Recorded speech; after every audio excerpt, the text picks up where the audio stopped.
વડોદરાની વાત કરીએ તો ગોરવા પોલીસ સ્ટેશનમાં મહિલાની અરજી મામલે એસીપી આરટી કવા દ્વારા મહત્વપૂર્ણ નિવેદન આપવામાં આવ્યું છે। સમગ્ર મામલે પોલીસ દ્વારા લાગવામાં આવેલા આક્ષેપોને લઈને એસીપીએ સ્પષ્ટતા કરતા જણાવ્યું હતું કે પોલીસ દ્વારા તમામ કાર્યવાહી તટસ્થ તરીકે કરવામાં આવી રહી છે।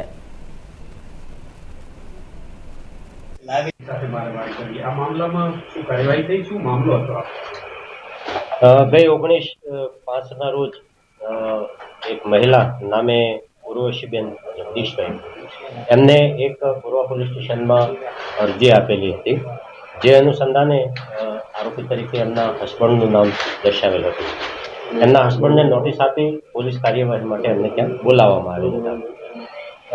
એ જ વખતે આ અરજદાર ઉર્વશીબેન પણ ત્યાં આવેલા હતા અને કોઈ પણ કારણોસર ત્યાં થોડા ઉગ્રાવેશમાં આવી જઈ અને સામેવાળા જે એમના હસબન્ડ જે છે એમની સાથે એમને થોડી હાથ ચાલાકી કરેલી હતી।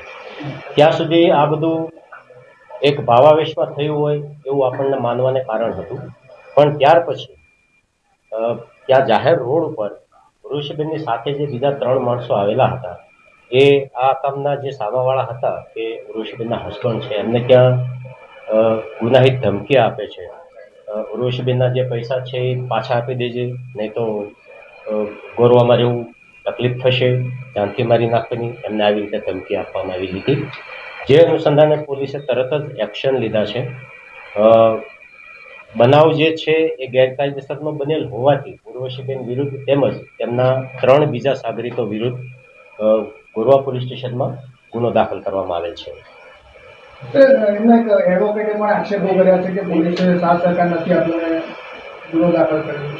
હા, એ એમના પોતાના વ્યક્તિગત આક્ષેપો છે।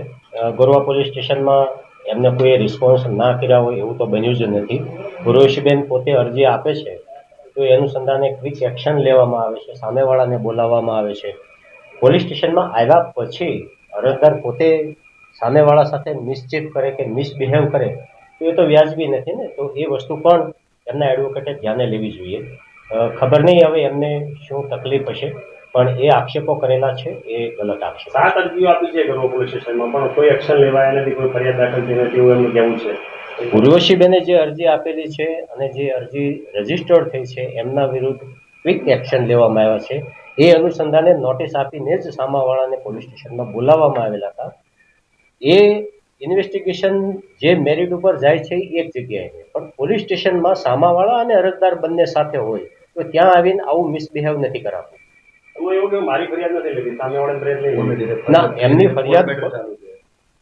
એમની ફરિયાદ ઓલરેડી લઈ લીધી છે અને એમની ફરિયાદ જે પ્રથમ આપેલી હતી 1.5 વર્ષ પહેલા, એમાં કોર્ટનું જજમેન્ટ પણ આવી ગયેલું છે, તો એ અનુસંધાને પોલીસે કંઈ કરવાનું રહેતું નથી। જે ન્યૂલી બિગિનિંગ ઇસ્યુ જે હતો એ એમની રજૂઆત હતી, તો એ અનુસંધાને પોલીસે ક્વિક રિસ્પોન્સ બી આપ્યો।